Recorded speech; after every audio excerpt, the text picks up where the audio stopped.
Selamun Aleyküm arkadaşlar. Öğren Ayşe YouTube kanalına hoş geldiniz. Bugünkü örgü videomuzda iki şiş örgülerinizde kullanabileceğiniz çok kolay ve çok güzel bir örgü modelinden bahsedeceğim. Ben sizlere yelek modeli olarak göstereceğim. Fakat sizler yelek örnekleri yapabileceğiniz gibi her türlü iki şiş örgü alanında kullanabilirsiniz. Şal modelleri olabilir, bebek örgüleri olabilir. Atkı, bere, şapka, süveter, hırka tarzı örgü modellerinde kullanabilirsiniz arkadaşlar. Modelime başlamadan önce kanalıma ilk kez gelen arkadaşlar için küçük bir hatırlatma yapmak istiyorum. Kanalımda çok güzel lif modelleri, battaniye modelleri, hırka modelleri, patik modelleri var arkadaşlar. Kanalımda her türlü örgü modelini bulabilirsiniz. Kanalımı ziyaret etmenizi tavsiye ederim. Dilerseniz hemen modelin yapım aşamasına başlayalım. İlmeklerimi atarak modelime başladım arkadaşlar. Modelim 3 ve 3'ün katları artı 2 ilmekten oluşuyor. Bakın 1, 2, 3 burası bir model. 1, 2, 3, 1, 2, 3, 1, 2, 3, 1, 2, 3 ve artı 2 kenar ilmekleri olmak kaydıyla. Evet.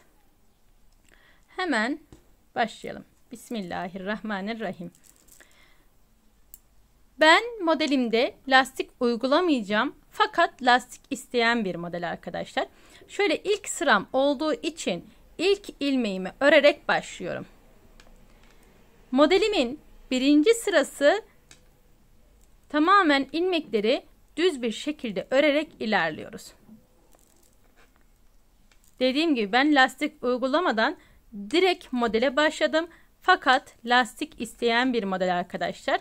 Modelimin birinci sırasını bütün ilmekleri düz bir şekilde örerek tamamlıyoruz.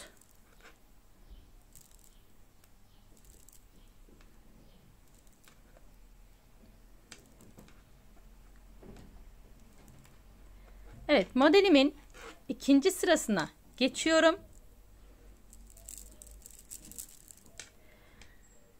İlk ilmeğimi örmeden alıyorum.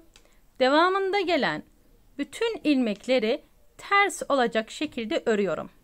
Modelimin ikinci sırasındayım arkadaşlar.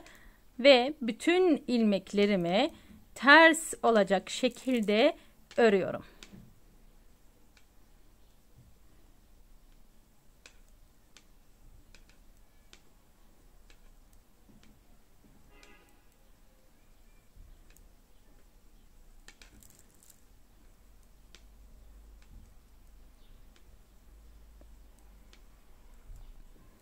Evet, kenar ilmeğimi de ördüm ve modelimin 3. sırasına geçiyorum.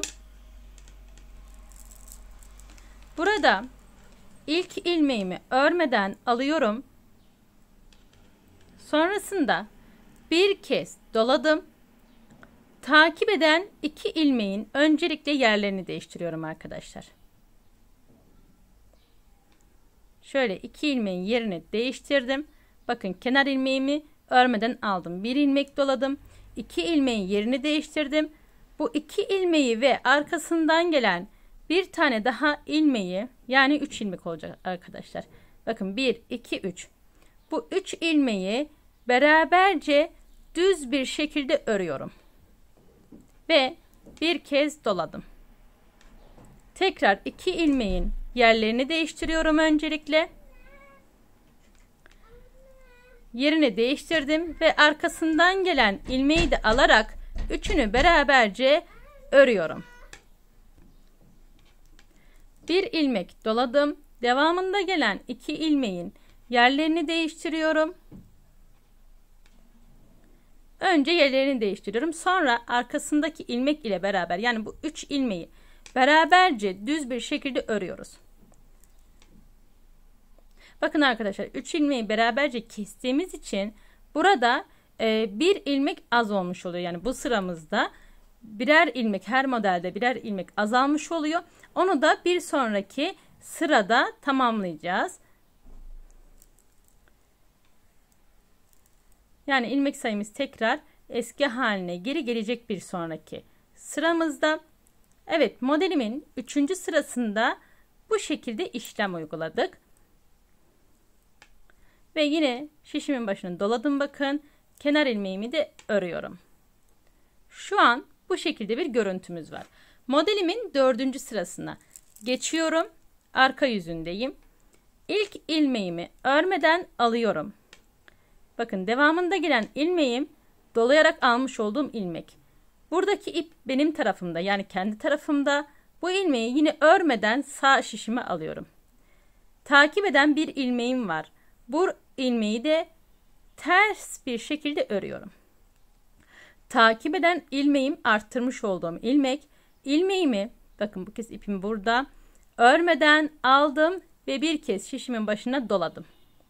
Bu şekilde ilmek sayımı tekrar geri getireceğim. Sadece baş ve son kısımda bu işlemi yapmıyoruz. Bir kez ters ördüm ilmeğimi.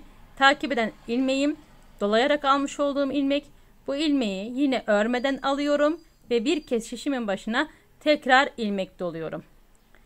Bir ilmek ters, örmeden aldım, doladım ve yine bir ilmek ters örüyorum. Bakın sıramın sonuna geldim. Burada dolayarak almış olduğum ilmeğim var. İpi kendi tarafıma alarak tıpkı baş tarafında yapmış olduğumuz gibi yine örmeden alıyorum. Dolamıyorum ama. Ve kenar ilmeğimi ördüm. Modelimin 5. sırası ve ön yüzüne geçiyorum. İlk ilmeğimi örmeden aldım. Takip eden diğer ilmekleri ise ters bir şekilde örüyorum. Şöyle burada ilmeğim açıldı arkadaşlar. Evet. Bakın burası örmeden almış olduğum ilmek ve dolayarak aldığım ilmek. Bunları sırayla ters bir şekilde örüyoruz. Önce geleni, sonra arkasındakini. Bütün ilmekleri burada ters bir şekilde örüyorum arkadaşlar. Dolayarak aldığım ilmekleri de teker teker ters bir şekilde örüyorum. Modelimin 5. sırasında bu şekilde işlem uyguluyoruz.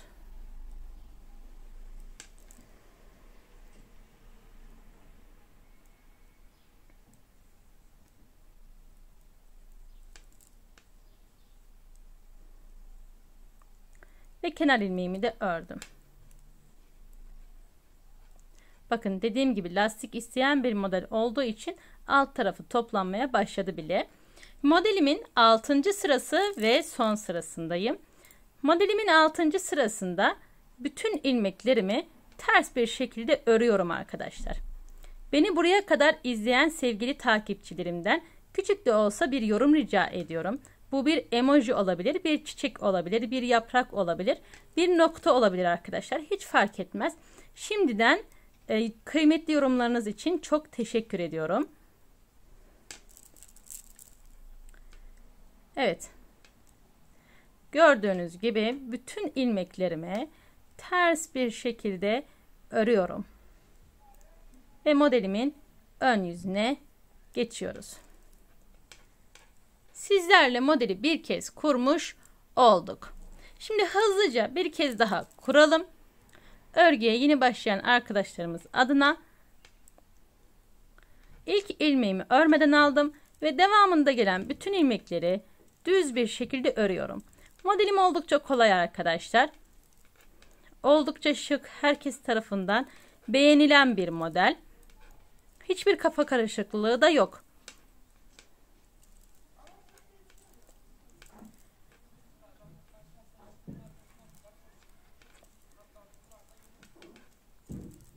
Evet, modelimin 1. sırasında bütün ilmekleri düz bir şekilde örerek tamamladım.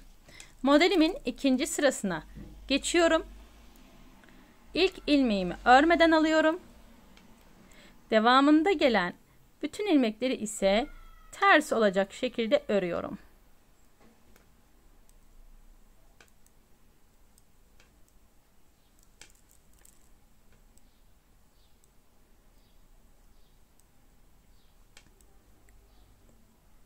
Evet, modelimin 2. sırası ve arka yüzünde bütün ilmeklerimi ters bir şekilde örerek sıramı tamamlıyorum. Modelimin 3. sırası ve ön yüzündeyim. Burada ilk ilmeğimi örmeden alıyorum. Bir ilmek doladım. Takip eden 2 ilmeği yerlerini değiştiriyorum. Şöyle yerlerini değiştirelim. Sonrasında bu 2 ilmeği ve arkasındaki ilmeği, yani toplamda 3 ilmeği beraberce düz bir şekilde örerek kesiyorum. Bir ilmek doladım. Takip eden 2 ilmeğin yerlerini değiştiriyorum. Ve arkasındaki ilmek ile beraber toplamda 3 ilmeği beraberce örüyorum. Ve bir kez şişimin başına ilmek doluyorum. Bunu asla unutmuyorum.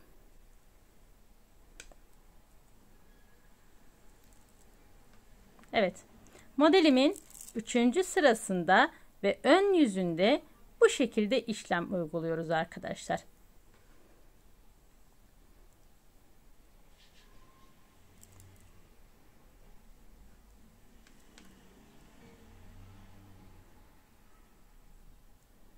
Şöyle.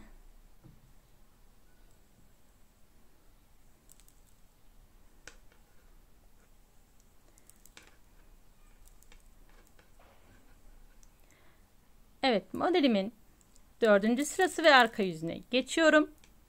İlk ilmeğimi örmeden alıyorum.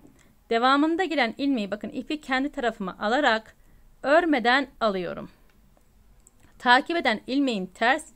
Yine ters bir şekilde ördüm. Takip eden ilmeğim dolayarak almış olduğum ilmek. Örmeden alıyorum ve şişimin başına bir kez daha ilmek doluyorum. Bir ilmek ters. Örmeden aldım. İlmek doladım. Ve bir ilmek ters. Örmeden aldım. İlmek doladım. Bir ilmek ters. Bakın, en son kısımdaki başına dolayarak almış olduğum ilmek. Bunda ne yapıyorduk? İpi kendi tarafımıza alıyoruz ve örmeden alıyoruz. Sadece baş ve son kısımdaki bu ilmeklere dikkat etmenizi öneririm arkadaşlar.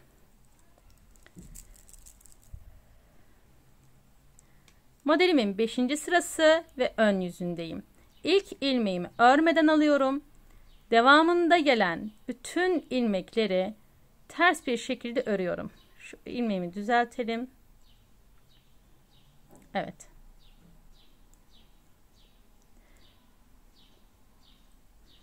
Takip eden, bakın arkadaşlar, burada 2 tane başına dolayarak almış olduğum ilmek var. Umarım gözüküyordur. Şöyle bakın. Önce ilk geleni, onu şişimden çıkarttım. Sonra arkasındakini yine ters bir şekilde örüyorum.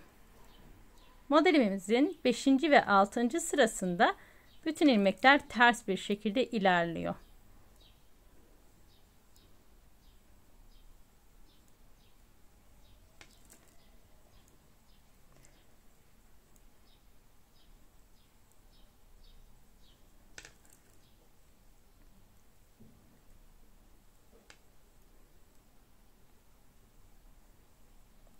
En son kenar ilmeğimi de örüyorum ve modelimin 6. sırası son sırasındayım. İlk ilmeğimi örmeden alıyorum. Takip eden bütün ilmeklerimi ters bir şekilde uyguluyorum. Oldukça şık, oldukça zarif duran bir model arkadaşlar. Gördüğünüz gibi yapımı da oldukça kolay bir model. Ben çok beğendim. Umarım sizler de beğenir ve benimle birlikte örmeyi tercih edersiniz.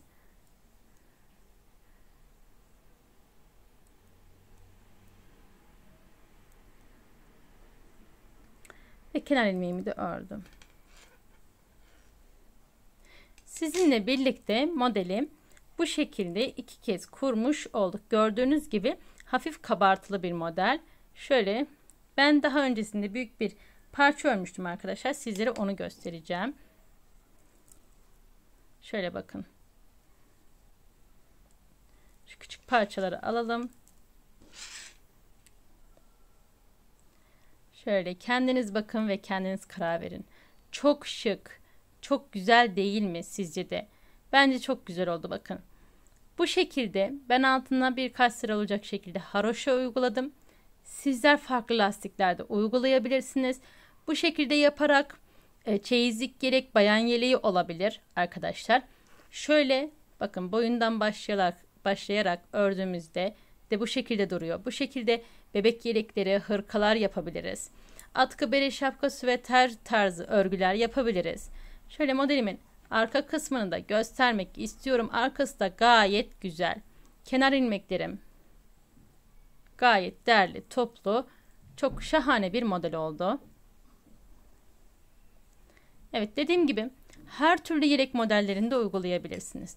Bu bayan yelekleri olabilir, anne yelekleri olabilir, çeyizlik yelekler olabilir, bebek yelekleri olabilir. Her örgüye yakışabilir arkadaşlar. Her türlü iki şiş alanında kullanabilirsiniz. Gerçekten çok güzel bir model. Evet, bugünkü örgü videomuzda bu şekilde bir model paylaşmayı tercih ettim. Umarım beğenmişsinizdir ve benimle birlikte örmeyi tercih edersiniz. Umarım anlatımımdan memnun kalmışsınızdır. Bir sonraki videolarda buluşmak üzere diyorum. Sevgiyle kalın, hoşça kalın.